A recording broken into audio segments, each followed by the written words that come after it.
सुप्रभात, आदाब, नमस्कार।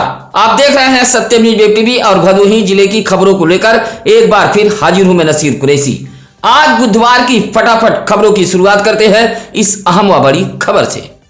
गोपीगंज कोतवाली इलाके के खनापुर बालीपुर मार्ग पर एक अधेड़ का शव पाए जाने से इलाके में हड़कंप मच गया था। शव की पहचान बलीपुर के बड़ा गांव निवासी 47 वर्षीय सुशील मिश्रा के रूप में हुई है। मृतक परिवार के सौरभ मिश्रा ने बताया कि सुशील मिश्रा ज्ञानपुर के एक बैंक में सिक्योरिटी गार्ड का काम करते थे। सोमवार की शाम लगभग 5 बजे घर से निकले थे।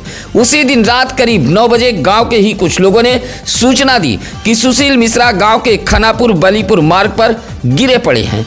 आनन फानन में परिजन मौके पर पहुंचे। सीएससी गोपीगंज लेकर पहुंचे तो डॉक्टरों ने सुशील मिश्रा को मृत घोषित कर दिया। उधर परिजनों ने अनहोनी की आशंका जताई है। फिलहाल पुलिस ने शव को कब्जे में लेकर पोस्टमार्टम हेतु भेज दिया था। 26 फरवरी को सुशील मिश्रा के परिवार में एक युवती की शादी है, जिसकी तैयारियां चल रही थी। उधर शादी की खुशी गम में बदल गई है।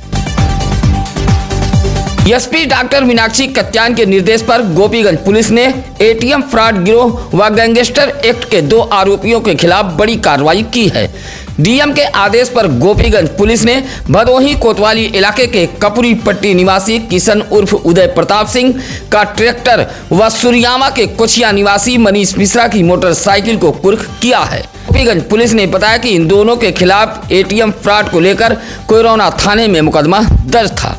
पुलिस ने बताया कि गैंगस्टर के इन दोनों आरोपियों पर भदोही सहित कई जिलों में अलग अलग धाराओं में मुकदमा दर्ज है। जिला पोस्टमार्टम हाउस में काम करने वाले राजेश कुमार डोम नामक कर्मी को उसके पड़ोसी ने मारपीट कर घायल कर दिया है। साथ ही घर में रखे सामान को भी फेंक दिया है। राजेश कुमार डोम की सूचना पर पुलिस पहुंची थी। मामला ज्ञानपुर कोतवाली इलाके के ज्ञानपुर देहाती का है। राजेश कुमार डोम ने बताया कि वह जिला पोस्टमार्टम हाउस में काम करता है। पड़ोस के कुछ लोग उसके दरवाजे पर पहुंचे और गाली गलौज देते हुए मारने पीटने लगे। विरोध करने पर उसके घर का सामान भी फेंक दिया गया है। राजेश कुमार डोम का आरोप है कि पिछले दिनों गोपीगंज के एक कुएं में हड़िया के हिस्ट्री सीटर का शव मिला था। मारपीट करने वाले इसी हिस्ट्री सीटर के करीबी हैं। कोयरौना के मठिया नगरदा गांव के मां संतोषी व चौरा माता मंदिर पर 2 दिवसीय अखंड श्री राम चरितमानस पाठ का आयोजन कराया गया था। मंदिर के वार्षिक उत्सव पर प्रत्येक वर्ष कार्यक्रम आयोजित कराए जाते हैं।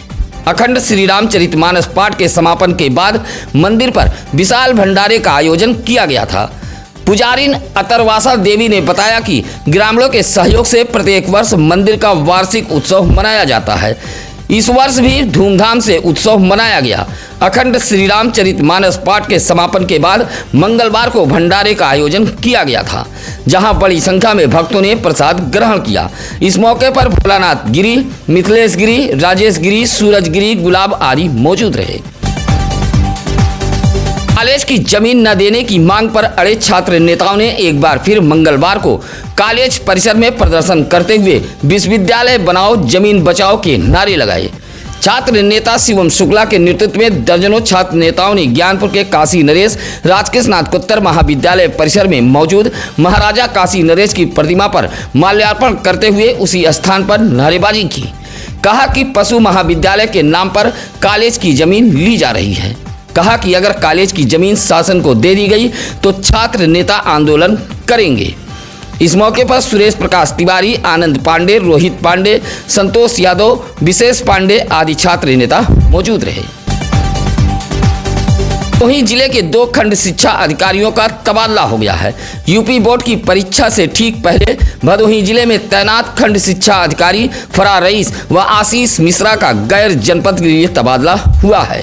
बेसिक शिक्षा निदेशक प्रयागराज के कार्यालय ने जारी पत्र में भदोही के डी ब्लॉक की खंड शिक्षा अधिकारी फरार रईस व ज्ञानपुर के खंड शिक्षा अधिकारी आशीष मिश्रा के तबादले का आदेश जारी किया है। इसी तरह बलिया में तैनात रहे खंड शिक्षा अधिकारी मनोज कुमार सिंह को भदोही जिले में नई तैनाती मिली है। जिले के एक और होनहार लाल ने भदोही का मान बढ़ाया है। राष्ट्रपति के हाथों भदोही का होनहार सम्मानित हुआ है। ज्ञानपुर के बड़ाडी निवासी राजेश रावत के पुत्र सत्यम रावत को महामहिम राष्ट्रपति द्रौपदी मुर्मू ने स्वर्ण पदक देकर सम्मानित किया है। ज्ञानपुर के बड़ाडीह निवासी सत्यम रावत को यह सम्मान 9 फरवरी को दिल्ली के भारतीय कृषि अनुसंधान के दीक्षांत समारोह में मिला है।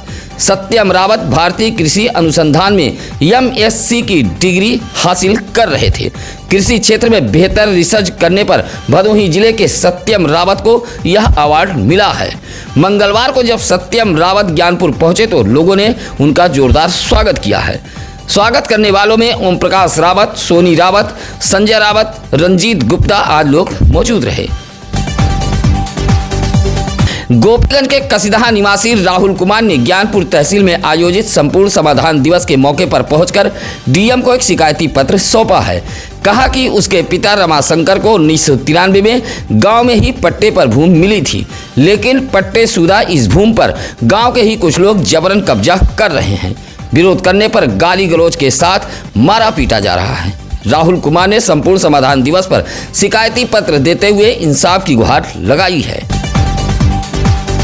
जिलाधिकारी के लाख आदेशों के बावजूद ही ग्रामीण इलाकों में ऊसर, चारागाह, तालाब की जमीनों पर बेखौफ अतिक्रमण किया जा रहा है। ऐसा ही एक मामला भदोही तहसील इलाके के चक बसुही गांव से तहसील दिवस पर पहुंचा था। भदोही तहसील पहुंचकर धीरज यादव ने एक शिकायती पत्र सौंपते हुए कहा कि गांव के ऊसर की जमीन पर बाउंड्री वाल कराकर कब्जा किया जा रहा है। ऊसर की जमीन पर कराए जा रहे बाउंड्री वाल से कई लोगों का रास्ता भी बंद हो रहा है। शिकायती पत्र देते हुए धीरज यादव ने कार्रवाई की मांग की है।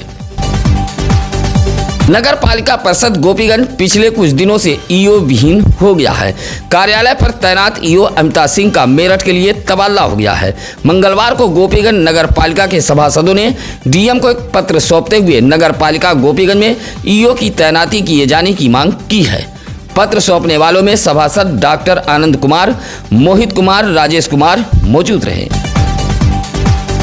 मंगलवार को भदोही जिले के तीनों तहसीलों पर संपूर्ण समाधान दिवस का आयोजन किया गया था। ज्ञानपुर तहसील में DM Gaurang Rathi, SP doctor Meenakshi Katyan ने फरियाद सुनी है। भदोही तहसील में अपर जिलाधिकारी कुंवर वीरेंद्र कुमार मौर्य, एसडीएम शिव प्रकाश यादव, तहसीलदार संजय कुमार ने फरियाद सुनी है। इसी तरह औराई तहसील में एडीएम न्यायिक शिव नारायण सिंह व एसडीएम आकाश कुमार ने फरियाद सुनते हुए मामलों का निस्तारण किया है।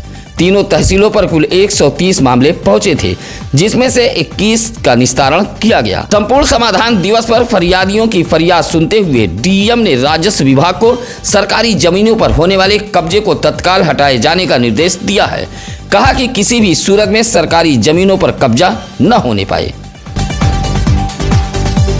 ज्ञानपुर कोतवाली इलाके के चक किशुनदास तिनबरवा निवासी विशाल कन्नौरिया ने एसपी को एक शिकायती पत्र देते हुए एक व्यक्ति पर खेत में खड़ी सरसों की फसल को बर्बाद किए जाने का आरोप लगाया है। कहा कि पलवारपुर का एक व्यक्ति उसके खेत के बगल में अवैध रूप से पेड़ गिरवा रहा था। खेत में पेड़ गिरने से उसके सरसों की फसल बर्बाद हो गई। कहा कि पलवारपुर का यह व्यक्ति लकड़ी का काम करता है। फसल नुकसानी का विरोध करने पर गाली गलौज देते हुए तरह तरह की धमकी दे रहा है। विशाल कन्नौजिया ने शिकायती पत्र देते हुए एसपी से कार्रवाई की मांग की है। चौरी के माधोरामपुर की रहने वाली हीरावती देवी ने भदोही तहसील पहुंचकर संपूर्ण समाधान दिवस पर अधिकारियों को एक पत्र सौंपा है। पत्र सौंपते हुए हीरावती देवी ने कहा कि गांव के कुछ दबंग लोग गांव के खड़ंजा पर अवैध अतिक्रमण कर पिलर का निर्माण करा रहे हैं। साथ ही खड़ंजा वाले रास्ते पर बारजा भी निकाल रहे हैं। हीरावती ने कहा कि अगर खड़ंजे की जमीन पर अतिक्रमण हुआ तो आसपास के लोगों को भारी कठिनाइयों का सामना करना पड़ेगा। हीरावती ने संपूर्ण समाधान दिवस पर शिकायती पत्र देते हुए खड़ंजे की जमीन पर हो रहे अतिक्रमण को रोके जाने की मांग की है। भदोही ब्लॉक के प्राथमिक विद्यालय समैया में शिक्षक संकुल की बैठक आयोजित की गई थी। बैठक में न्याय पंचायत खिमहीपुर के सभी विद्यालय के अध्यापक पहुंचे थे। शिक्षक संकुल की इस मासिक बैठक में निपुण भारत अभियान के अंतर्गत बच्चों को निपुण बनाने के लिए विचार विमर्श किया गया। 2 घंटे चली इस शिक्षक संकुल मासिक बैठक में कक्षा 1, 2, 3 के बच्चों को डिकोडिंग शिक्षा विधि भी सिखाया गया। पेड़ा एक्ट के बारे में भी जानकारी दी गई। साथ ही वार्षिक परीक्षा की तैयारियों पर भी चर्चा की गई। इस मौके पर इंद्र प्रकाश, अखलाक अहमद, संतोष कुमार तिवारी, उर्मिला देवी, अरुण कुमार राय, ममता देवी, नीरज कुमार मौर्य आदि मौजूद रहे। किसी भी खबर के लिए आप सत्यम न्यूज सिटी कार्यालय भदोही शहर के बूढ़ा पट्टी चौरी रोड में आकर मिल सकते हैं, या आप चैनल पर फ्लैश हो रहे नंबरों पर हमें फोन कर सकते हैं। इसी के साथ अब नसीर कुरैशी को दीजिए इजाजत। नमस्कार, आदाब। ताज़ा खबरों के लिए सत्यम न्यूज़ को सब्सक्राइब करें